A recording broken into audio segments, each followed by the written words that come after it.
Un saludo muy afectuoso para todos los que estáis interesados en el estudio bíblico y que habéis enviado preguntas que no se han podido responder la semana pasada por el número.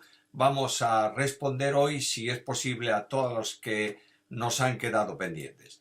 La primera de ellas es de Jesús García Mena y agradezco las palabras de aliento que dan, pero él pregunta.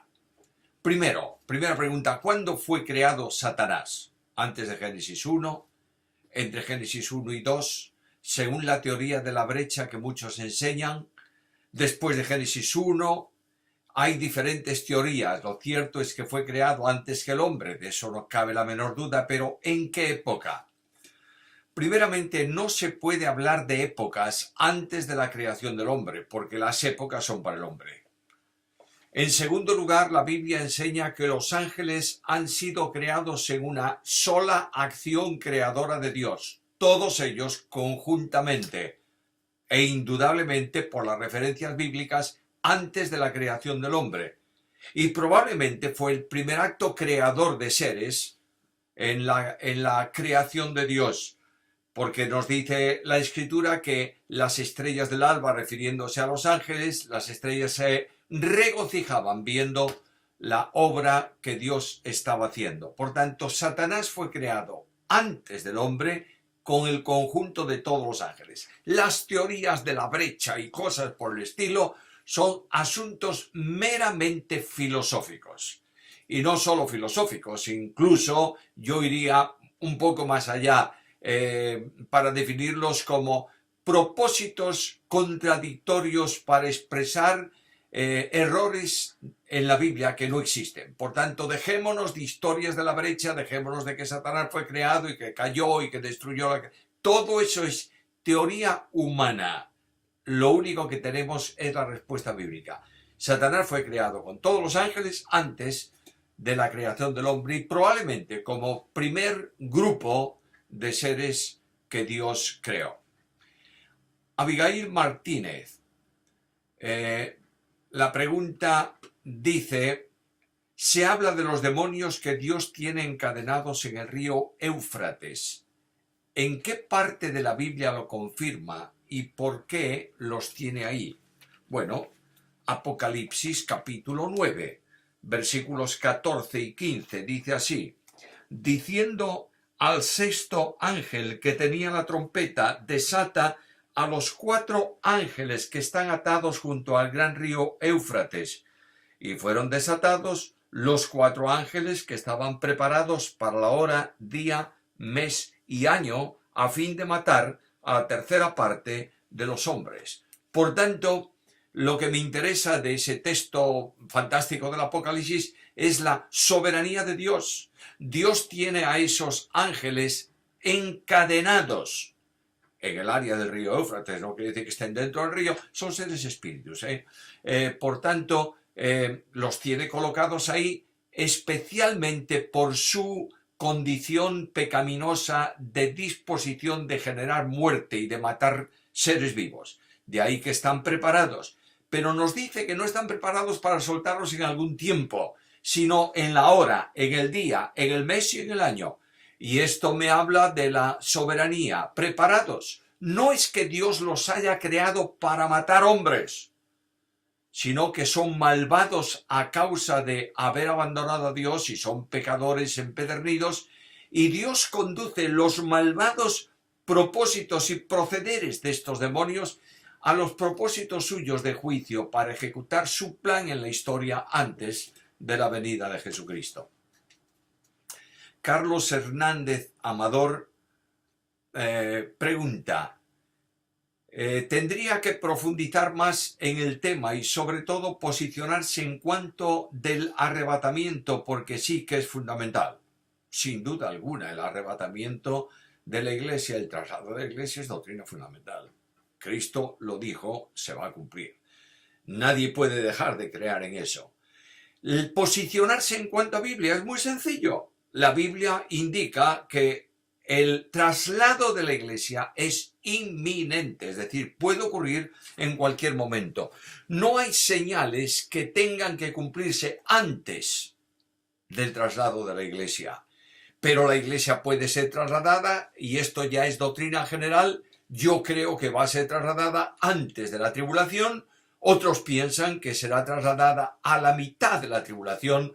Algunos menos piensan que será trasladada al final de la tribulación. Estos son asuntos de doctrina general. La doctrina fundamental es que Cristo viene a buscar a la iglesia y la lleva a su presencia según su promesa. Por tanto, afirmémonos en dos grandes verdades. ¿Va a cumplirse la promesa de Jesús? Seguro. Os tomaré a mí mismo para que donde yo estoy, vosotros estéis conmigo. ¿Cuándo se va a cumplir? En cualquier momento. ¿Hay señales que deben cumplirse antes? No. Por tanto, lo que tenemos que hacer es estar esperando en cualquier momento al Señor. Juan nos dice, quiero entender Apocalipsis 3:10 y solo encuentro prédicas alegóricas. La hora de la prueba no es la tribulación, es algo que sucede antes del arrebatamiento. Bueno, es tu forma de entender el versículo. A veces se habla de alegorismo cuando se expresan verdades proféticas que se van a cumplir. El versículo que menciona el hermano, capítulo 3 de Apocalipsis, versículo 10, dice así. Primero, escribe a una iglesia, no está escribiendo a personas, sino a una iglesia. 3:10. Por cuanto has guardado la palabra de mi paciencia, yo te guardaré también de la hora de la prueba que ha de venir sobre el mundo entero para probar a los que moran sobre la tierra. ¿Qué es esta prueba que va a venir sobre el mundo entero para probar, no a algunos, a todos los moradores de la tierra? No hay otra forma de entender eso a la luz de toda la Biblia que tiene que referirse al tiempo de la tribulación, no anunciado en el Nuevo Testamento, por algunos del Nuevo Testamento, sino en el Antiguo Testamento. No es una novedad de la Iglesia cristiana, es una realidad profética, dada por Dios a través de los profetas en el tiempo. Día de tribulación, día de angustia, día de nublado, día de ira, día de confusión, día de lamento, todo eso es la tribulación.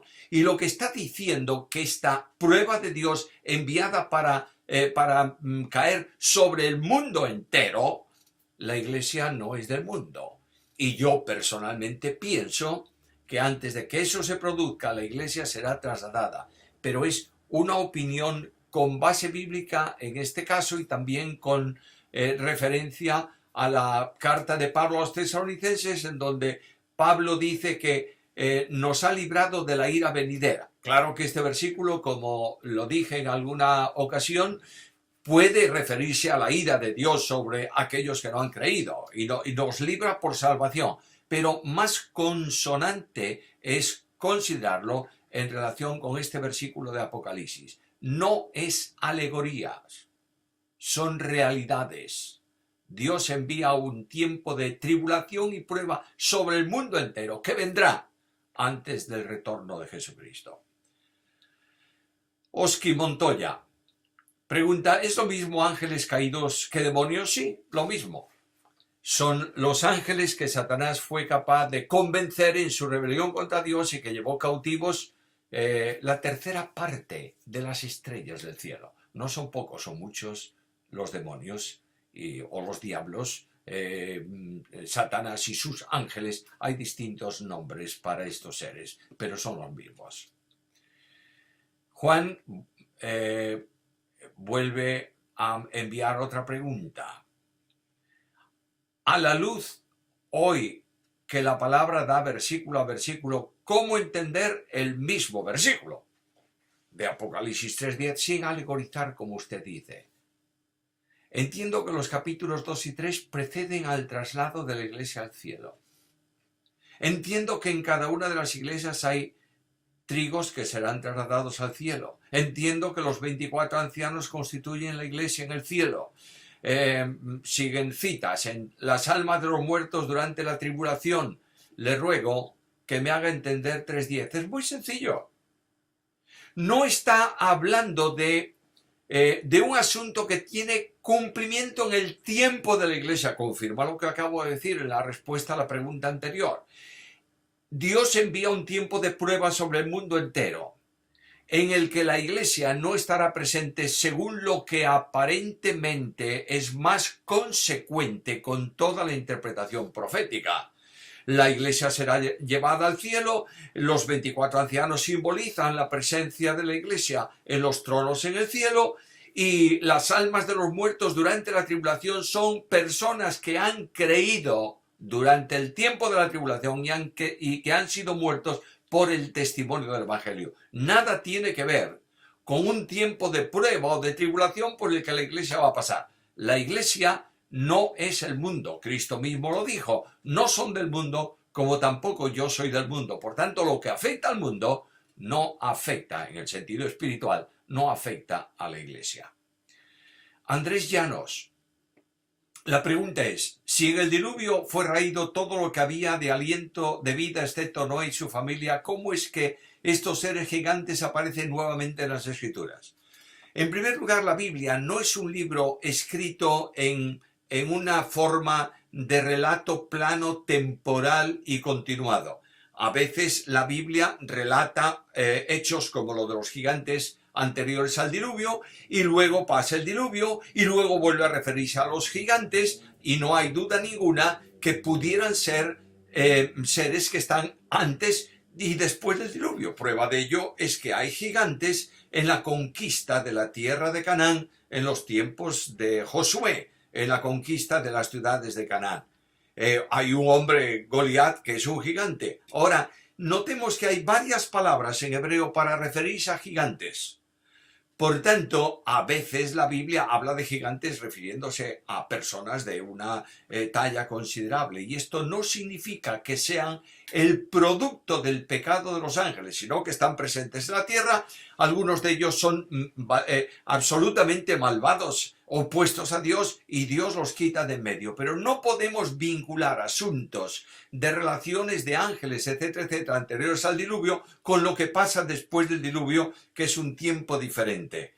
Entendamos que la Biblia no responde curiosidades, simplemente afirma que estaban gigantes en la tierra.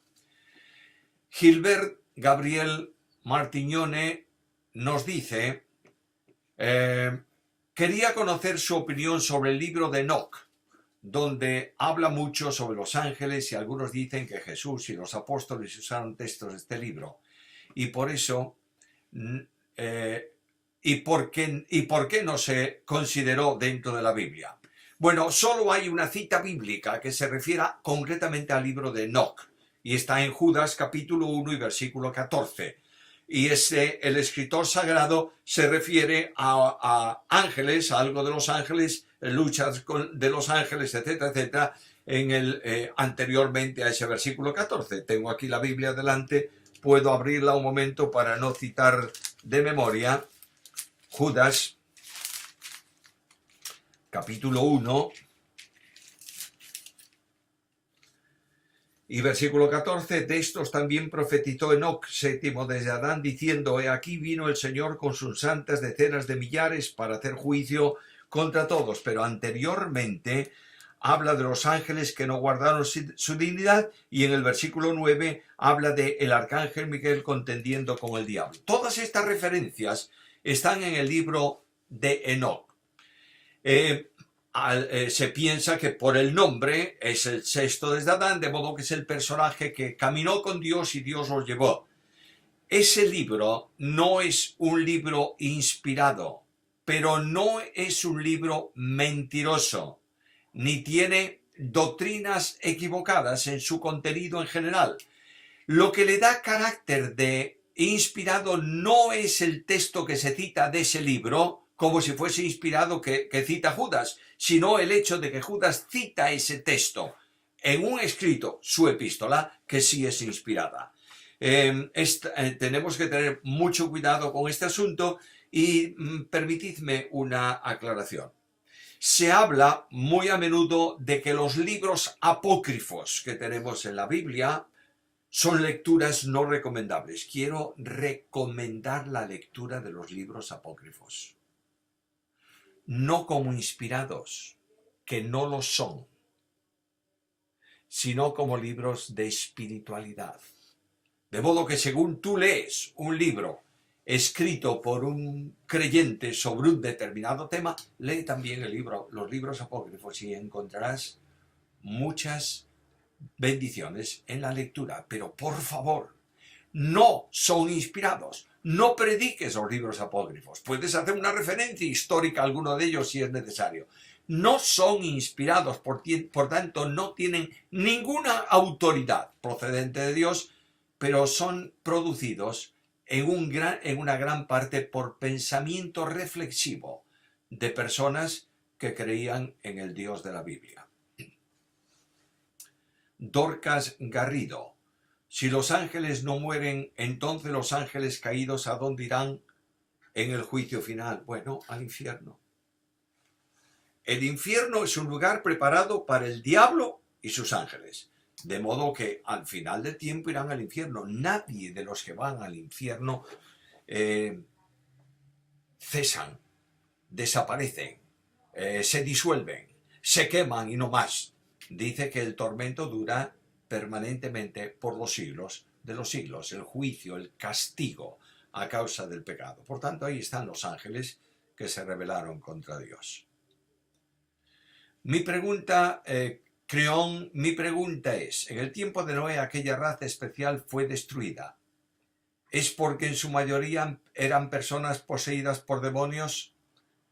Bueno, no podemos decir que fuesen poseídos por demonios, pero probablemente eran gente controlada en cierta medida, orientada en cierto modo por el príncipe del poder del aire, que opera en todos los hijos de desobediencia. Pero no podemos hablar de control demoníaco, de posesión demoníaca por el hecho de que sean gigantes. Leticia Bardales. ¿Qué naciones corresponden Gog y Magog, Mejet y Tubal? A ninguna de las de ahora. Primeramente son referencias a personas, Gog y Magog, descendientes de Abraham. Mesec y Tubal son también lugares en donde ellos, este tipo de personas, administraban. La idea de que Gog y Magog son precisamente los países del norte de Israel hoy, como Persia, Irán, Irak, Turquía, etcétera, etcétera, es ir más allá de lo que la Biblia revela. Y decir que Mesec y Tubal son dos ciudades rusas, Moscú y Tobolsk, la capital de la Rusia europea y la capital de la Rusia asiática, no tiene ningún fundamento. Durante un tiempo se habló de que el reino del norte era Rusia y Alemania Oriental, por el hecho de que eran los países comunistas.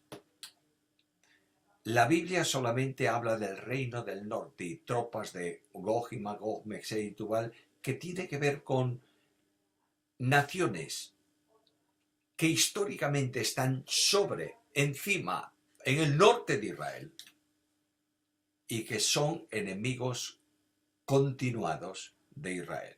No tratemos, por favor, de asentar nombres actuales sobre parajes proféticos. José Santiago, solo de qué son ángeles los hijos de Dios en Génesis 6 no lo comparto, porque si lo hicieron lo seguirán haciendo aún hoy. Bueno, me parece estupendo que no compartas esa idea. Hay muchos grandes eruditos que no lo comparten. Y hay muchos grandes eruditos que consideran que esos hijos de Dios son los hijos de Set. Y las hijas de los hombres, los hijos de Caín, las hijas de Caín. Bien, no tengo ningún problema. No me voy a disgustar por eso. Sería, de todas formas, la única vez en todo el Antiguo Testamento que el término hijos de Dios se refiere a algo que no son los ángeles.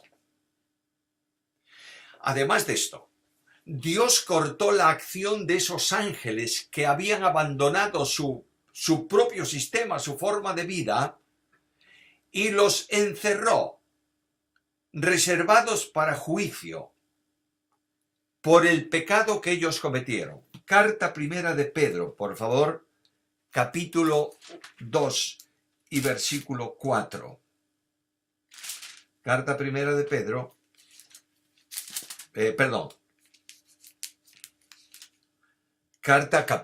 carta segunda, no primera. Carta segunda de Pedro, capítulo 2, versículo 4.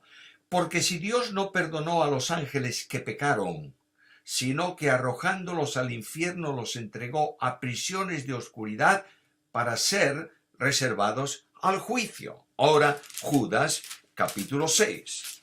Es el tema paralelo. Judas, capítulo 6.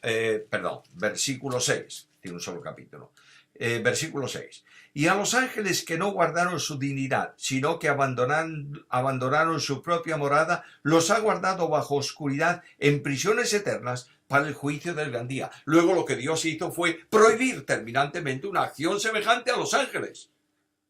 Lo que hicieron los ángeles en el pasado no tienen que seguir haciéndolo hoy.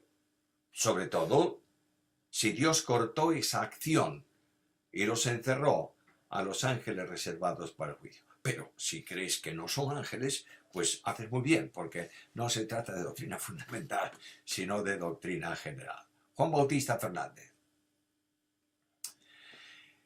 Es muy larga. En esta enseñanza usted habló de la soberanía de Dios y pronunció 3 frases. Una, Dios determinó salvar al pecador. Dios, cuantos vayan a Cristo serán salvos. 3, Dios no ha escogido a un grupo para el cielo y a otro grupo para el infierno. En el punto 1 entiendo que en su soberanía Dios determinó salvar al pecador. Bueno, es verdad. Es que no hay que investigar nada. Dios determinó salvar al pecador antes de la creación del mundo. En el punto segundo, ¿puede el pecador ir voluntariamente a Cristo?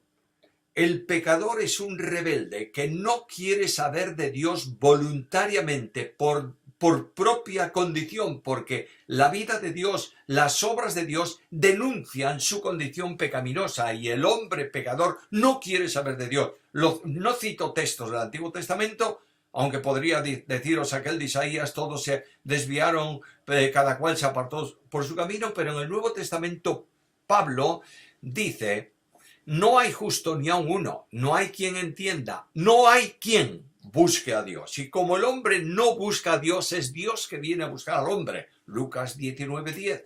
El Hijo del Hombre vino para buscar y salvar lo que se había perdido. El llamamiento a salvación es del Padre. Nadie puede ir a Cristo si el Padre que lo envió no lo llama. Este llamado a salvación conduce a los pecadores a Cristo. El Espíritu Santo genera la fe salvadora en el corazón de ellos y ellos aceptan al Señor. Ahora, nadie puede ir o nadie va voluntariamente a Cristo por mutuo propio, a no ser con la ayuda del Espíritu Santo de Dios.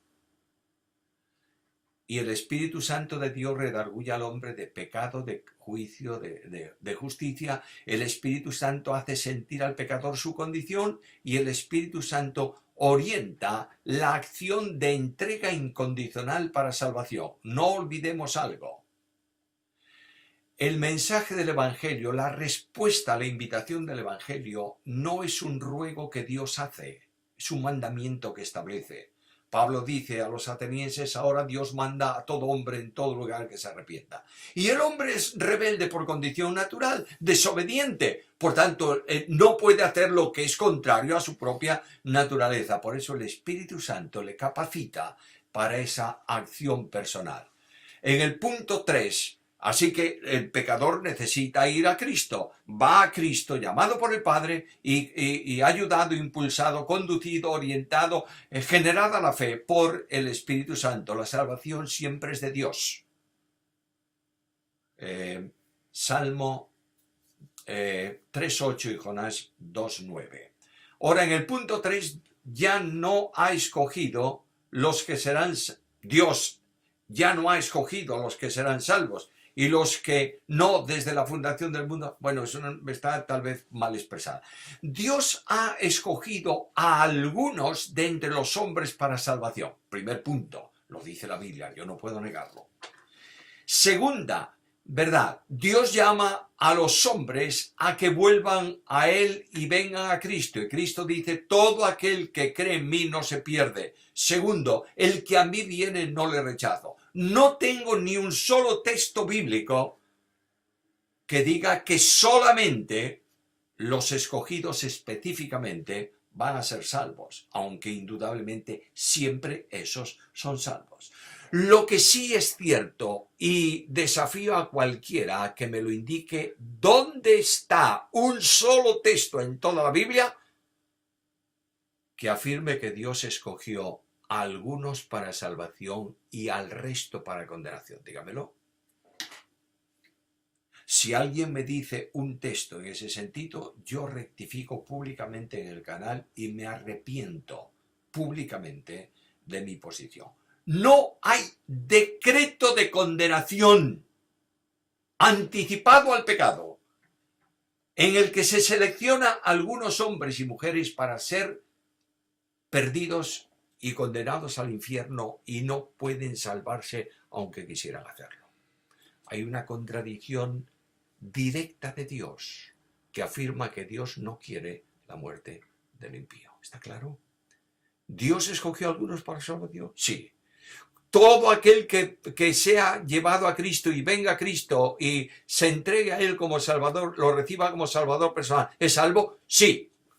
¿Dios ha escogido a algunos para condenación y no pueden ser salvos aunque quieran? No. De manera que esta es la posición de la Biblia sobre el tema de salvación.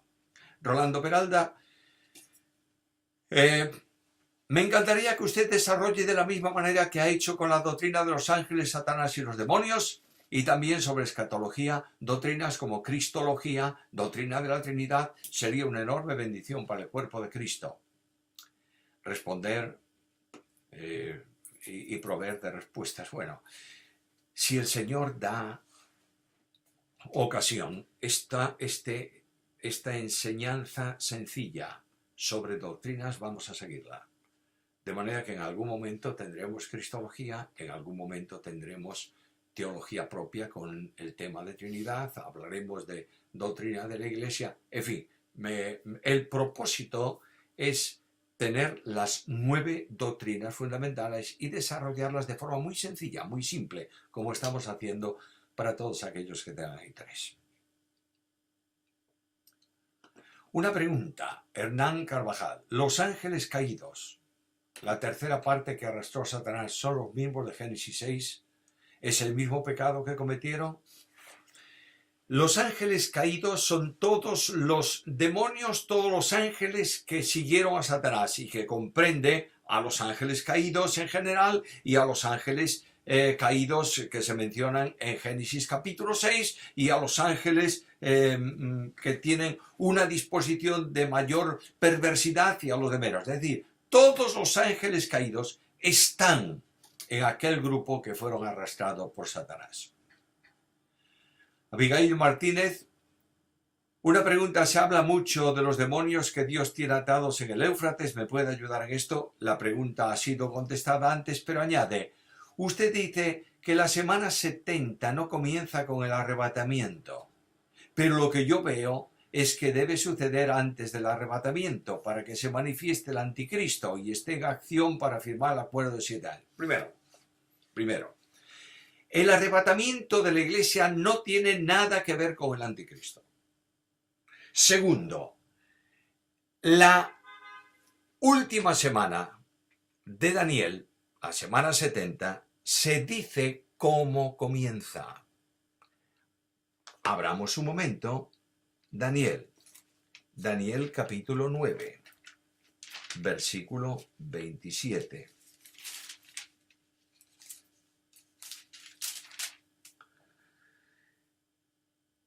Habla la semana 70, si lo enlazamos con el versículo anterior es mejor, versículo 26, Daniel 9, 26. Y después de las 62 semanas, más las otras que están mencionadas antes, que son 69, se quitará la vida al Mesías. Bueno, ahora 27, versículo 27. Y por otra semana, la última, confirmará el pacto con muchos. A la mitad de la semana hará cesar la ofrenda, el sacrificio, etc. Luego, la semana 70 comienza con la firma del pacto entre el anticristo e Israel. Pero el anticristo no tiene que estar en la tierra cuando la iglesia es arrebatada. Por tanto, el arrebatamiento sucede antes de la tribulación, como es más consonante con toda la Biblia. Así que la semana 70 no comienza necesariamente con el arrebatamiento, aunque pudiera ser que se produjera eso y se firmara el pacto y todas las cosas que tiene la profecía referidas ahí. Descontemos, no limitemos, deslimitar las acciones de la Iglesia con la tribulación, por favor, porque eso es consonante con la Escritura. Leonardo Greder: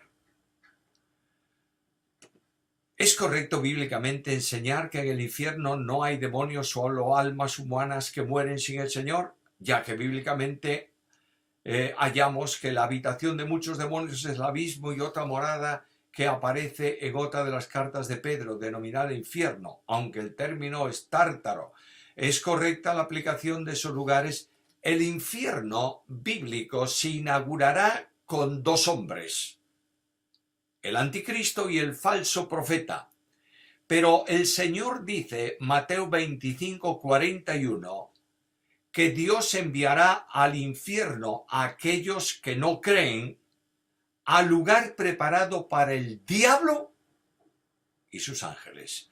De modo que es correcto afirmar que los demonios serán enviados al infierno con todos los pecadores irredentos y que van a estar confinados ahí para siempre, en el término de la historia de esta creación actual.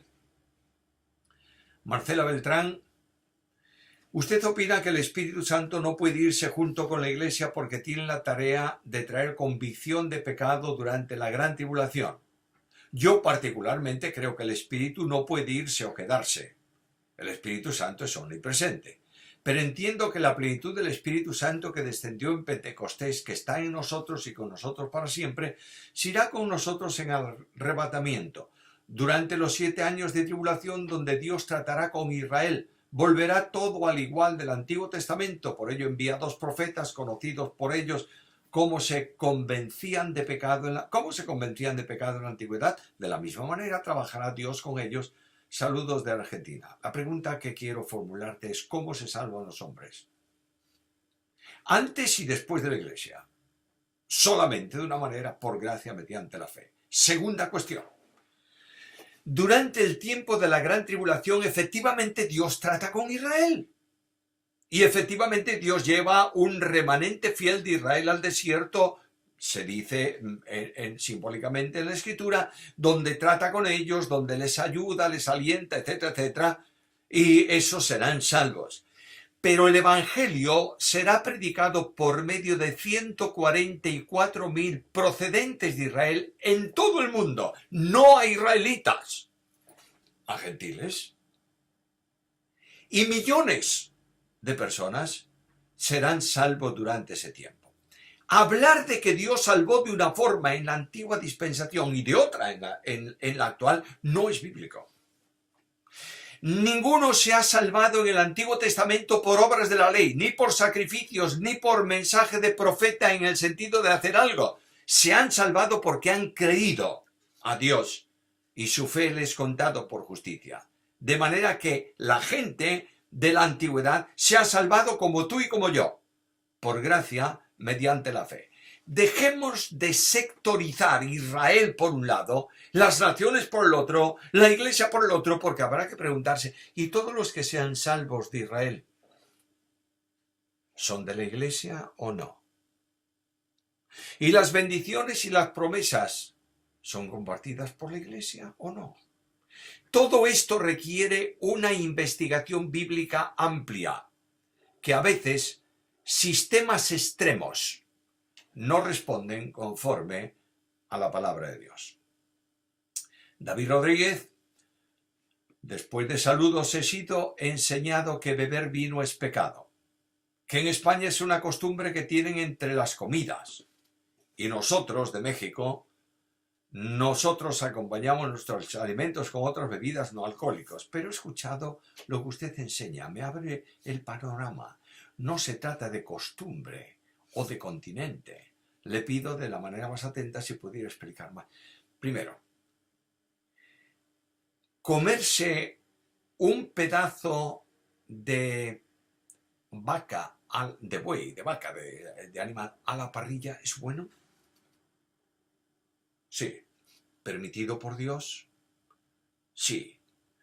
Comerse un pedazo impresionante de carne que te puede empachar, indigestar, estropear el estómago, te va a producir gordura que no es buena, ¿es bueno?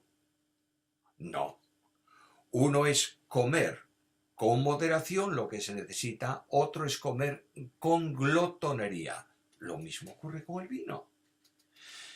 El vino tomado con mucha limitación no produce efectos malos.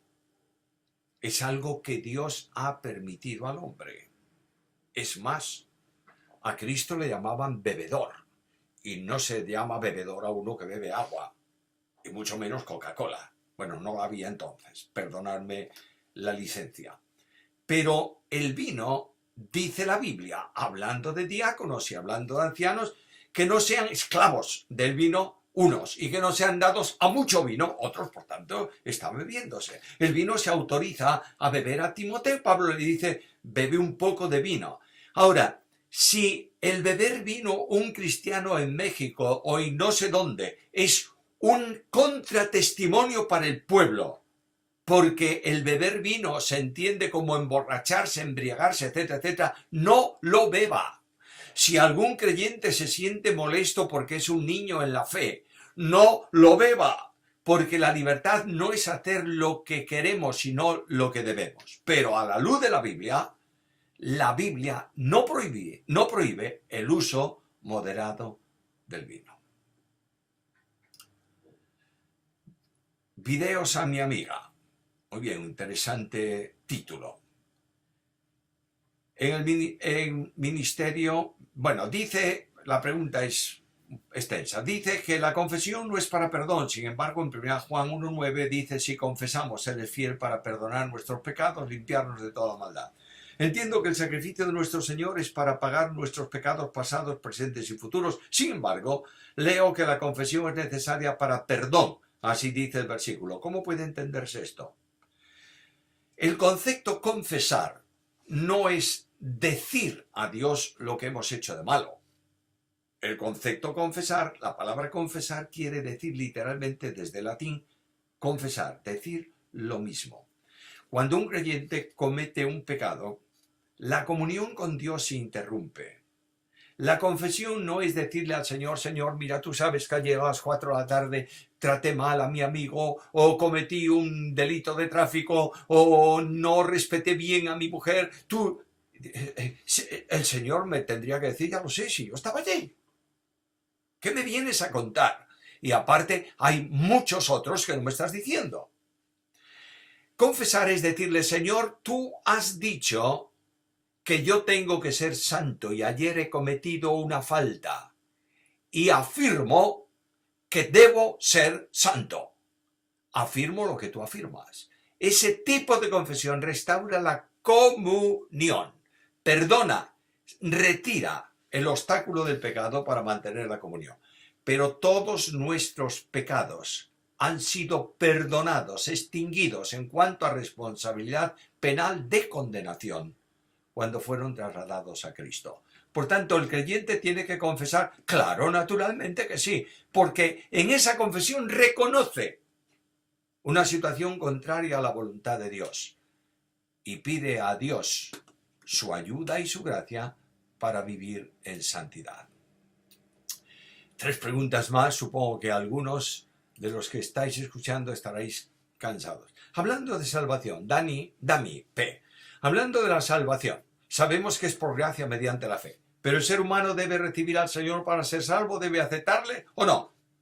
Hay muchos que pueden tener el convencimiento por parte del Espíritu, pero aún así van a rechazar. Yo creo que el ser humano es responsable por su pecado y al ser confrontado por Dios tiene dos posibilidades, recibir o rechazar a Cristo. Luego un hijo de Dios mostrará que es suyo por sus frutos. Correctísimo, correctísimo. El hombre es salvo por gracia mediante la fe, pero el ser humano puede rechazar el mensaje de salvación. Sí, Señor, puede. Jesús dice, el que cree en el Hijo, Juan 3:36, el que cree en el Hijo tiene vida, pero el que rehúsa creer no verá la vida. Por tanto, el ser humano tiene que recibir al Señor para ser salvo y aceptarle. Si lo prefieres mejor, tiene que pedirle ser recibido por Cristo. Las dos cosas valen exactamente igual. Nadie se salva obligado. Nadie es llevado por Dios a salvación y le obliga a creer. Dios le capacita para que crea. Por tanto, siempre en creer o en condenarse, la responsabilidad es del hombre y la obra de salvación es de Dios. Estercoria. ¿La casa de mi padre hace referencia al segundo templo dicho por Jesús mismo? Sí, hace referencia al segundo templo o al tercero. Es decir, hace referencia al templo de Herodes. Está diciendo, esta casa que se ha levantado para honra y gloria es de mi padre. Por tanto, todo cuanto se haga en ella afecta o no al buen nombre de mi padre. Esa es una referencia a la casa de mi padre. Pero no hay duda ninguna que hay una referencia que tiene un ámbito mucho mayor. En la casa, Juan 14, 1-4, en la casa de mi padre muchas moradas hay. Si así no fuera, os lo hubiera dicho, voy pues a preparar lugar para vosotros. Y si me fuere y os preparase lugar, vendré otra vez y os tomaré a mí mismo para que donde yo estoy, vosotros estéis conmigo. Casa de mi padre, ahí, tiene que ver con la creación que Dios ha hecho y el lugar donde los ángeles tienen sus moradas. Al mismo tiempo, en esa casa universal de mi Padre hecha por Él, Cristo prepara un lugar para nosotros. De modo que hay distintas acepciones del mismo término que es necesario seleccionar. Estercoria. La angelología es una idea preconcebida de Persia. Bueno, qué cosa curiosa, no lo sabía. La angelología es una verdad bíblica.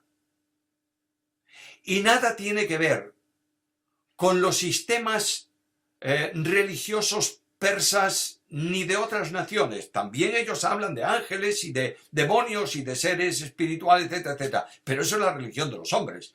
Pero la angelología o la angelología, que es el término correcto, no procede para nada de Persia, sino que antecede a cualquier idea de la reflexión humana, porque es palabra de Dios, verdad de Dios y operación de Dios, que antecede a cualquier religión de los hombres. Jehová sería, Luis Mancilla, ¿Jehová sería el Dios Padre? Bueno, Jehová es el nombre de Dios, que se aplica al Padre, se aplica en ocasiones al Hijo e incluso al Espíritu Santo. Es un nombre divino. Dios no es una persona, Dios es un ser que existe eternamente en tres personas y uno de los nombres del ser divino es Jehová. De manera que ese nombre es un nombre dado para Dios, exclusivo de Dios, potestativo y privativo para Dios y puede ser aplicado a cualquiera de las personas divinas. Gracias por vuestra atención. Espero que en un futuro podamos tener otro tiempo de preguntas y mientras tanto continuaremos en la voluntad del Señor con la serie que hemos iniciado.